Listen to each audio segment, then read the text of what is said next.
Disengagement का के समझौते का मतलब ये नहीं कि सबको एकदम से सब कुछ बदल जाएगा, वो सेना उधर चली जाएगी, वो ऐसे नहीं होता। जमीन के धैर्य रखिए, बहुत अच्छी शुरुआत है। आगे क्या होता है वो आगे के आने वाले दिनों में पता चलेगा। दोनों देशों के बीच में जो एक खटास है, कैसे उसको दूर किया जा सके ताकि दोनों देश अच्छे तरीके से अपनी प्रगति के ऊपर चल सके। सर, डिसएंगेजमेंट, फिर डिसएस्केलेशन, फिर डी इंडक्शन, किस तरह से देखते हैं आपको? देखिए, डिसएंगेजमेंट का एक राजनयिक स्तर के ऊपर एक फैसला लिया गया है, एक उसके बारे में समझौता हुआ है।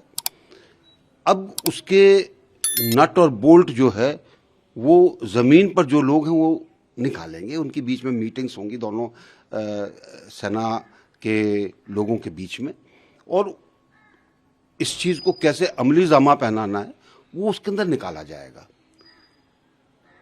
दूसरी चीज ये समझने की है कि डिसएंगेजमेंट के समझौते का मतलब ये नहीं कि सबको एकदम से सब कुछ बदल जाएगा, वो सेना उधर चली जाएगी, वो ऐसे नहीं होता। जमीन के ऊपर बहुत चीजें हैं जो कि जो सेना के अधिकारी हैं वहाँ पर, जो सेना के अधिकारी उस हिस्से में जो हिस्सा लेंगे वो अपने तरीके से, ताकि अपने देश की जो एक सरहद जिसको हम मानकर चलते हैं उसके ऊपर कोई चीज़ ऐसी ना हो जो देश के लिए हित में ना हो, वो सब चीज़ें की जाएंगी। तो मैं सिर्फ यही कहूँगा, धैर्य रखिए, बहुत अच्छी शुरुआत है।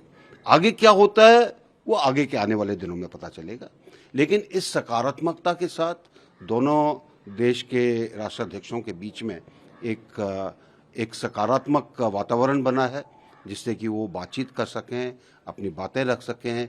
दोनों देशों के बीच में जो एक खटास है कैसे उसको दूर किया जा सके ताकि दोनों देश अच्छे तरीके से अपनी प्रगति के ऊपर चल सकें। सर, इस तरह के जैसे पहले पास्ट में हालात रहे हैं, अब डिसएंगेजमेंट का टाइम आया है, पूरा ये मैटर जब रिजॉल्व होगा लगभग कितना समय लग जाता है इसमें? देखिए, हर चीज में समय लगता है। 1959 में चौवन लाई ने एक छोटा सा नक्शा दिया था, इतना बड़ा, कि ये हमारा सरहद है। उसको इंटरप्रेट करने के अंदर बड़ा टाइम लगता है। 62 में लड़ाई हो गई, मतभेद जबकि टेबल के ऊपर दूर करने चाहिए थे वो युद्ध हुआ, और उसके अंदर हमने हमेशा यही कहा कि हमारे साथ धोखा किया गया। और वो जो लाइन जो है उसके बाद जब श्रीलंका के अंदर समझौता हुआ और लाइन ऑफ एक्चुअल कंट्रोल ज़मीन के ऊपर जहाँ पे दोनों सेनाएं थीं वो मानी गई। कई जगह पर जहाँ पे सेनाएं नहीं थी क्या परसेप्शन होना चाहिए वो माना गया। तो वो बहुत समय लगा है। तो ये सोचना कि जी कल कुछ हो जाएगा वो गलत होगा, टाइम लगेगा। इसलिए मैंने कहा धैर्य की ज़रूरत है। समझौता हुआ है, आगे चीज़ें बढ़ेंगी। वो आगे किस तरीके से बढ़ती हैं, उसकी क्या स्पीड होती है, वो आगे आने वाला समय।